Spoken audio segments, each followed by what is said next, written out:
It's been 6 months since I last browsed through its pages.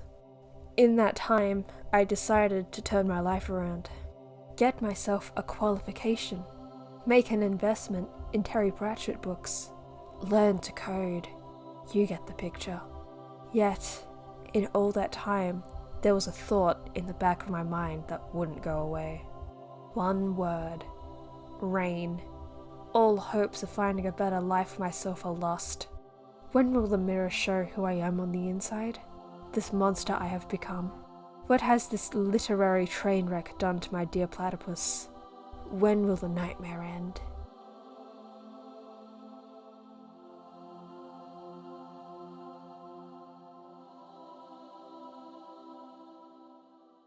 You know what my first note is? What is your first note? My very first note is, why the fuck is there a random button on the website? Yeah, there's a random button on this. Don't know why there's a random button. Hey, let me take you to a random page. I can make a website work. Yeah, let me just take you to this random page in this story-filled comic. This is how much I just don't want to talk about this shit. I would rather talk about the random button than this chapter. That's not a good sign. Anyway, though, this is chapter 4. It's titled, not the same, because they're not the same. You will not be the same after going through this shit. I wish I was the same as I was before Rain came. Obligatory, let's focus on the chapter page thing, right? Yes. I made a note about this, specifically. No matter what age, Gavin just looks like a freak. I made the same comment too. He's just... He's just cursed with more face. He's cursed with, I don't know, like, that face. I mean, Rain looks normal for this. But I think also it's the fact that she's trying to put him on an angle. She's not good at the angles. And unfortunately, she just happened to choose Gavin to be the one with the most masculine shaped face, which is where a lot of the issues come from. What else is off here? Oh yeah, Gavin's position on the bed. Wait. Oh my god. I'm trying to think exactly what's wrong, but I can't. It's a bit of a strange angle. Okay, so how Rain's sitting, that's fine. But Gavin, his feet should be touching the ground, legs horizontal, and curled over. That's not what's happening here. She could have just rotated a bit, fixed it up. It's not the worst thing in the world, it's just, it looks awkward. There's actually something where I have no problems with it in this. Not the kid faces, the teen faces on the side, they're actually fine. Yes, they're fine. They're not that bad. This is actually acceptable. It's just then you see the rest of the body and you're like, oh. The arms are wonky in general. Also, Rain, from the side, she's not on hormones. She's never been on hormones, but looks totally, completely feminine, body shape and everything. Nothing about her even says tranny. This is wish fulfillment. This is the Mary Stu incarnate. I just want to remind everyone. Rain's 17. She's been through puberty. She has quote-unquote facial hair that grows. It's totally and completely wish fulfillment, or just making the perfect tranny character. Anyway, The long-awaited author's note. We're not going to be looking at the author's notes too much in this time because, well, for me personally, I got a bit frustrated after a certain point. Maybe I'll take a picture of my notes where I'll show people where I just started writing fuck off in really huge letters. Most of the time that was right after an author's note. Anyway, just a note, we're probably not going to mention too many of these this time. Have fun yourself. Yeah, find them yourself. God damn, we can't do everything for you. But we'll make note of this one, just because it's at the very start of the shit show. I should probably give you the fair warning. This is a very focused chapter. There won't be a lot of jumping around between scenes in different places with different people like previous chapter. Is that a bad thing? Is that something you need to warn us about? Instead, about 85% of it revolves pretty directly around Rain and or Gavin. What that means, I'll leave entirely up to you. Okay, so this time, we're really trying to not go through this page by page, but that's also because there's not really a lot to talk about here. Like, there is, but it's more a couple of pages specifically, and situations specifically. Otherwise, it's very straightforward for once. Which isn't a bad thing. Again, why would you need to warn us about it if it's not a bad thing? Fuck. We start off Maria and Rudy, and they're just talking in their shitty house. Then we go to Gavin's equally shitty house. Gavin's mum's there, and she was apparently crying, but changes attitude when she sees Rain and does the creepiest thing ever. Mom basically tries to have her son hook up the entire night. Fucking creepy person. And it's supposed to be this joke. Just like how you're supposed to kind of be laughing as Gavin is lying to his mum and telling her the reason why Rain is staying over is because Aunt Farah gets violent when she's drunk. After the creepo mother, we have just basically a few instances of Rain showing trannier than thou behavior. Which starts with the mum kind of looking behind the hair and noticing something black and blue on her cheek, which apparently that's 5 o'clock shadow. That's the start of this. Gavin's trying to figure out why Rain's so fucking weird. And then kind of serious talks, which you think is gonna actually go somewhere. And then it's just more holier than thou shit. The entire night can be summed up in Gavin's mom wants them to bang. Gavin doesn't understand the tranny. And somehow they bond again through video games. So then they drop her off home after an all-nighter playing Fighter Frogs. Farah is hungover as shit, still in the neighbor's apartment, by the way. And Rain just somehow manages to find her way there. Bombshell, your brother is eloping. Because she found out because she watched an ad where her brother appears on it. I want to rewind back a bit. They reveal what Maria said in the previous chapter. Being like this has allowed you to be the prettiest girl I've seen all night. Apparently what Maria said there is something that someone said to Jocelyn word for word. But she was like Rain and didn't get that it was flirting till someone spelled it out for her. I'm sure that happened to you, Jocelyn. Rudy's computer screen is a screenshot. Can you guess what it's a screenshot of? Smack Jeeves. Apparently Smack Jeeves was really notorious for having lots of boy love webcomics. Another thing I want to note, the page where she's saying Rain isn't interested, there's no author's note. Oh my god, you're right. We've been saved. Why does Gavin lie about why Rain's there? Why doesn't he just say, yeah, she's drunk and can't get Rain? Why did you add the get abusive? Only reason I can really think of why he would do that is if he didn't want his mum to drop Rain off for some reason. It's almost as strange as having a mum character who is constantly telling her son to go fuck that cute girl. Because also the mum thinks Rain is cute. Because of course she does. The creepiness doesn't just stop there though. Okay, so Rain is staying there, right? Obviously she's staying the night. And of course his mum asks Gavin, yeah, would she like something to sleep in? Yeah, of course, yeah, she probably would want that. Okay, cool, here you go. And it's fucking lingerie. And I kind of have to agree with Gavin here. I also vomited a little in my mouth when I read that. I want to point out that fucking the one eye look exaggerates her anime look. It just makes it look so fucking massive. Goddamn Cyclops. Do we want to talk about how entitled she gets?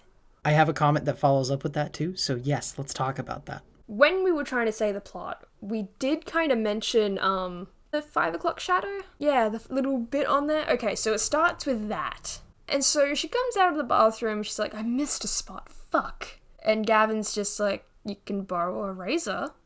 I have, some unused razors you could borrow. And then this bitch comes back and is like, wouldn't they be men's razors, though? I kind of understand that to a slight extent. However, there's some rationality to this that is lost. Bitch, it's your face. Because it's your face. You don't use women's razors on your face. They're not made for that. And not just that, though, but a razor is a razor. They're better designed for certain things in some cases, but that's it. The only other difference is how it looks. And maybe a slight fragrance. Maybe. If you're that panicky, you would take whatever you have at that moment in time and use it. Come on. Gavin's response is the correct one, I'd say. And everyone beats up on him for it is whatever. What I wrote down for the note is Gavin pushes past the spoiled brat Rain's comment and continues on with life, like a sane person should. So, bitch takes a fucking razor. Like she should have just done. Then she comes out of the bathroom and apparently she's bleeding because men's razor. Then immediately after that, she's got the pajamas that Gavin's mum let her borrow. That just so happened to perfectly fit her, by the way. And Gavin asks, like, are the pajamas fine? Guess how this picky-ass bitch responds. I really prefer nightgowns, but I guess it does fit.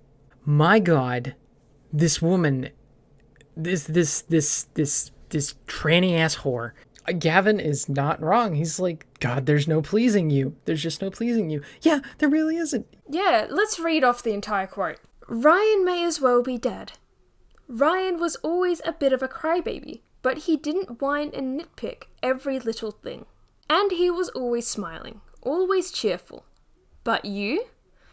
God, there's just no pleasing you. There's nothing wrong with that statement. The most relatable character in the entire series. And it's not on purpose, and that's the sad thing. At first, you think it's gonna be, kind of heartwarming over, but I'm still me. But then it immediately goes downhill from there. I'm sorry, Gavin. I don't want to be difficult, but I'm just doing what I have to do if I want to pass.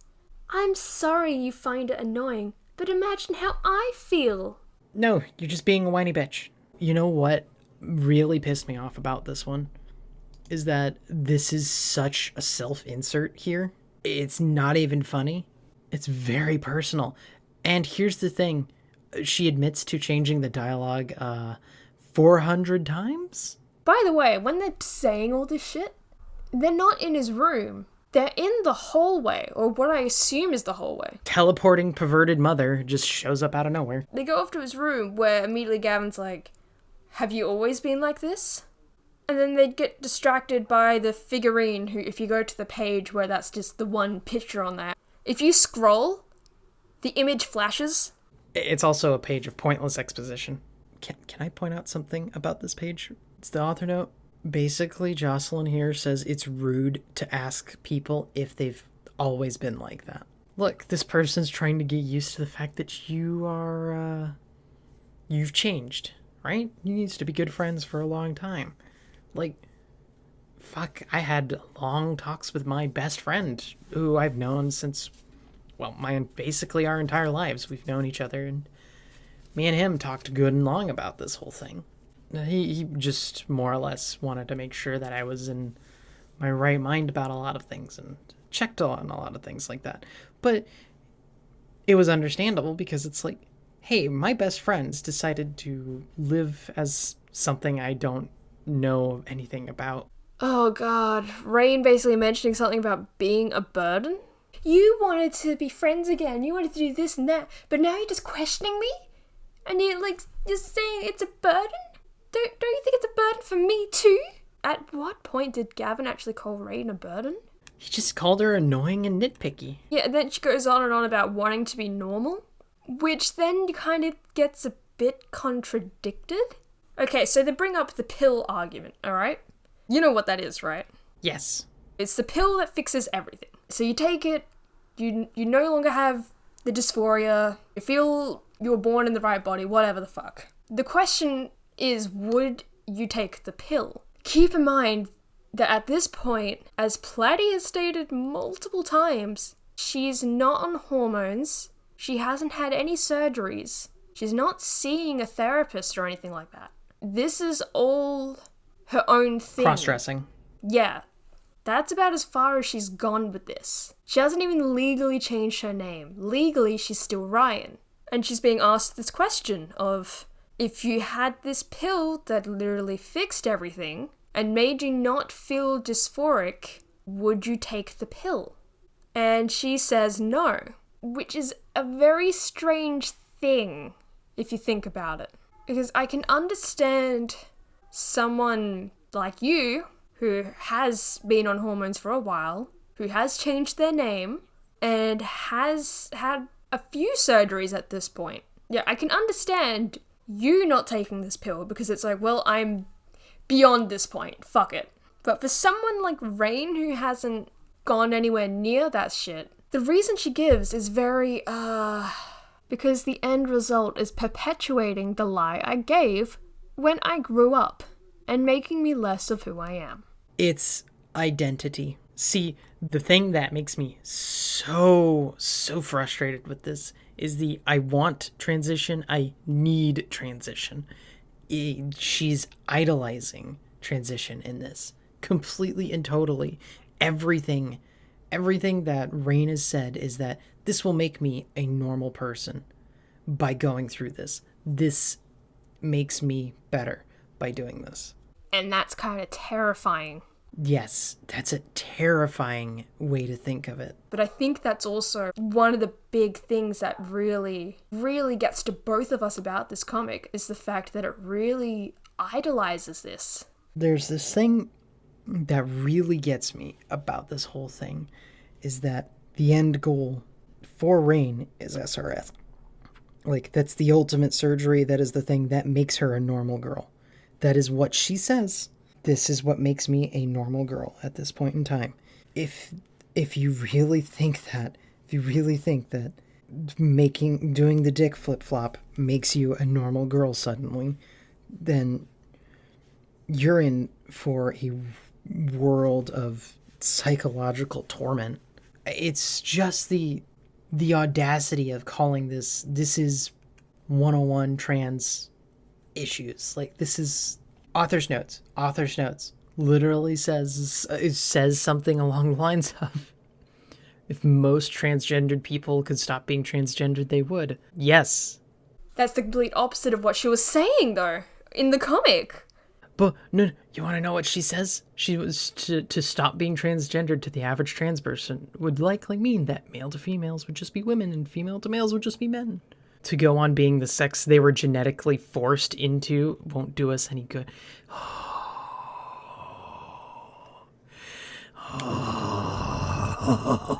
Did you read that bit before? I did, and it still infuriates me. It's just all around horrible. Here's the other thing, though. Before the pill argument, what led up to this was Rain saying to Gavin, it's a lot of work to keep this up and it's expensive. Which it is. I will give her that. But that's where the point kind of ends. Because that's all she really says. She goes, it's a lot of work and it's expensive. Then she mentions the hormone therapy, electrolysis of all things, and then SRS. And of course, Gavin pretty much being a fucking normie about this shit, which isn't necessarily bad. He goes, I don't even know what you're talking about anymore.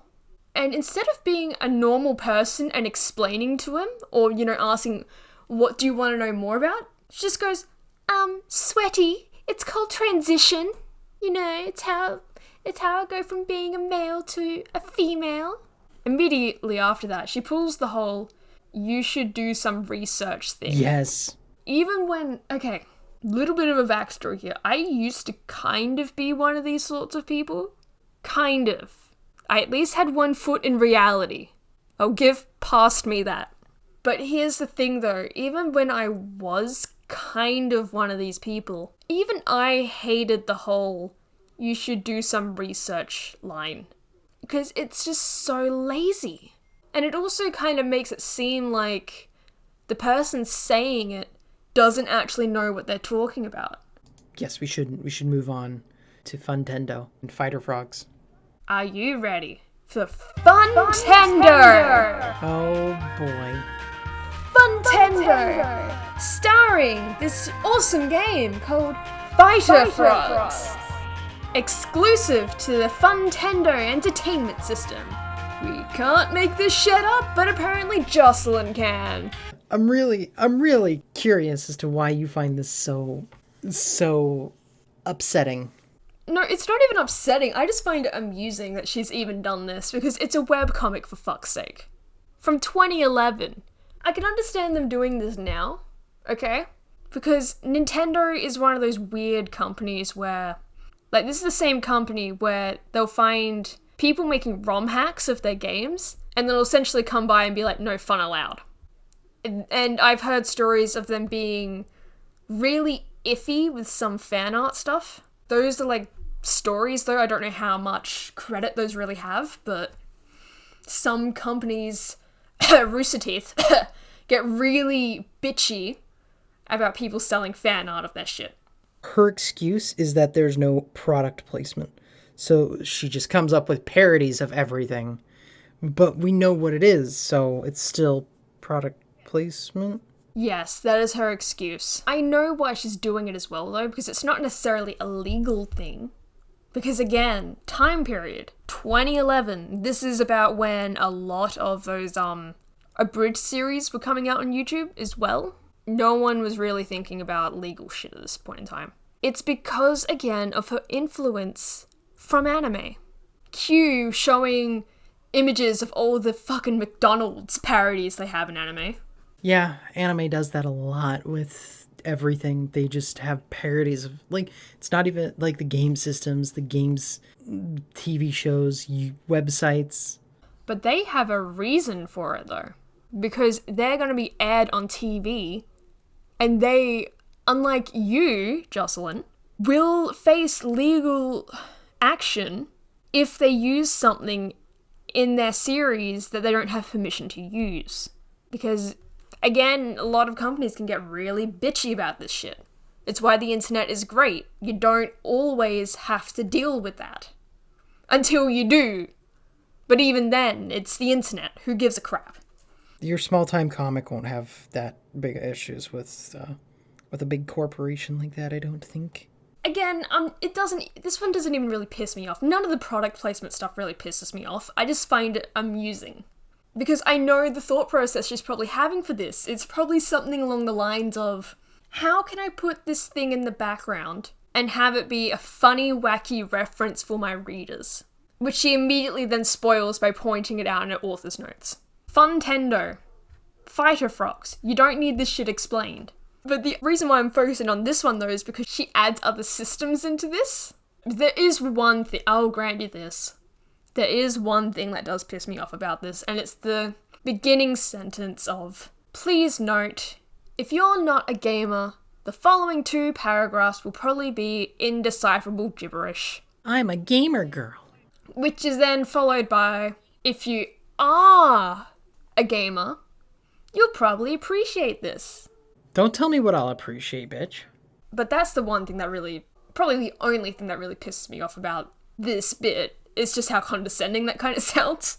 After that, though, it's just, there's no Nintendo Entertainment System, NES for short, with games like Battletoads in this comic universe. But there is Funtendo Entertainment System, FES for short, featuring a game called Fighter Frogs.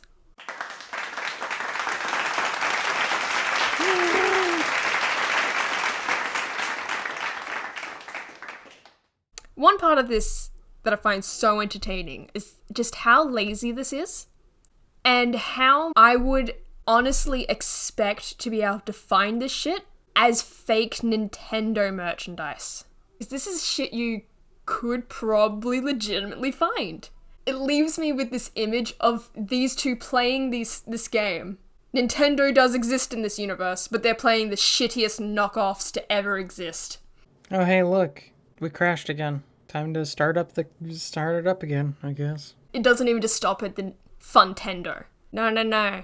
There's the Funtendo 64 and the Geek Station 1. They basically play that video game all through the night, and now we have a page of... What, the montage? No, not the montage. It's right afterwards. Why does it matter? Oh god, yeah, that one. Shit. I forgot about that. Why does it matter to you? Gavin's trying to understand. So you go from being a cunt to then playing a game and being okay with each other then you immediately go back to being a cunt. Rain is the worst character in all of this. She is the bad guy here. And Jocelyn's in the author's notes defending her because she is. Because Rain's challenging Gavin now. Oh, good going, girl. You do that. You challenge that cishet white man. Another thing to talk about, just briefly, have we mentioned this sort of subplot, if you will, of Rain's older brother missing? Oh, right. It's so brief in general. It's basically just a footnote. It was a footnote. It's like one panel. Have anyone heard from your brother? Oh, no? Okay. The only reason they figure out what the fuck has happened to this guy is because he appears on a TV commercial. He doesn't even contact his family. He contacts no one. He has a twin sister, for fuck's sake, who's been looking around for him. And this fucking dickhead is just like, yeah, I'm getting married to this girl that I met on this dating website. Doesn't bring him home to meet the rest of the family? Come on, you care about your siblings, don't you? Right? Right? Like, it's just such a strange situation. My last note, I have a couple notes. Gavin still is a punching bag. Like, even throughout this entire thing, that is all he is to Jocelyn, is that he is the person to beat up on because he doesn't understand. He just asks all these questions and he's so rude and he's so mean. It is just upsetting, to be honest, that she even feels the need to make a character like that. And it really also says something about your story if you feel the need to make a character whose only purpose is to be a punching bag. I very briefly didn't get to mention that entire night, Rain wore her fake boobs, which means she wore a bra to bed. And someone with a pair of fake tits completely attached. I try to wear a bra as little as possible. Wearing one to bed, to sleep in. Wasn't fun when I had to do it. But anyway though, there was something I did want to mention, like the comments, just some of them. Okay, so I know we actually did end up talking a lot about this chapter. What we found actually kind of interesting though, was some of the comments people would leave. Word for word, I like your art style. It's very expressive, yet not overly complex like other anime I've seen. Keep up the awesome work. I bet you anything this is a quote-unquote trans guy. You know why? Username, Max. Okay, Max. You ruined it. Fuck you, Max. Sometimes some of these pages, they'd be kind of infuriating on their own, but then you'd read the comment. You remember Kaylee Fry? Remember this bitch who decided to make the post where she was basically going on and on about how Iran had their shit sorted and why doesn't America follow with their example? They're basically advocating for people being fast-tracked through transition. That's a big no. Don't do that. And they don't even realize that what they're specifically talking about isn't really for trans people in this country. What they do in Iran is their solution to the gays. They get the choice of it's either the rooftop or the dick flip-flop. And the funny thing is someone actually comments on her post going, you should really watch a documentary called Transsexual in Iran. And it's the one time I've kind of seen someone actually go, they do treat male homosexuality like a death sentence over there. It's not often that you see that within this group of people. My personal favourite though, from Trans Ginger. My doctor said that given my psychology background, that she did not need to recommend a therapist for me. She also said she wanted to get all of my stuff done before I leave for a 4-year college in September. Hormones, surgery, and all. I was a little nervous at first, but now that I'm thinking about it, I actually want it to move as fast as possible. Less awkward in between parts for me. I doubt it'll actually happen, but still. She's saying this in March. Someone says, I hope it works out for you. You stumbled on some epic luck. Are you kidding me? There's no fucking way that any legitimate doctor would tell someone they don't need to see a therapist because they have a psychology background. That's stupid. It's so stupid. Stop it. Stop being stupid. Someone posted a poem as a comment on one of these, okay? And it's the pill argument page. Tell me what you think of this. Here's a pill to change who I am. I have take it one a day. Soon I don't know who I am. My pills is who I am. Anonymous. A friend of mine wrote this for his ADHD/ADD drug, but it seems fitting here too. Yeah, that shocks me. Yeah, but anyway, I think that's really it though. There probably are more comments. It's just, again, oh my god. We all know that the biggest asshole here, everyone knows that it's Rain. Rain's a bitch this entire chapter. And then the infuriating author's note. Probably one of the ones where she's admitting to it all being a self-insert. Yes. I think we've basically come to a good stopping point. So yeah, that's chapter 4. Yeah, thanks for watching. Good luck editing this. Are you ready to get to editing? No. God, no. We're done. We did it. We got another one recorded. Please like us. Please like the video. Love us. Please love us. Love us and don't let go, Jack. Jesus Christ. Yeah. Please leave a comment. Yeah, let us know how we're doing. If you guys want a format change up, let us know. Please leave us a I am 14 and this feedback. Is so deep poem. Oh god. Please. I would love to read your poetry. And thank you for watching this horrible descent. More shit show. So, bye. See you guys.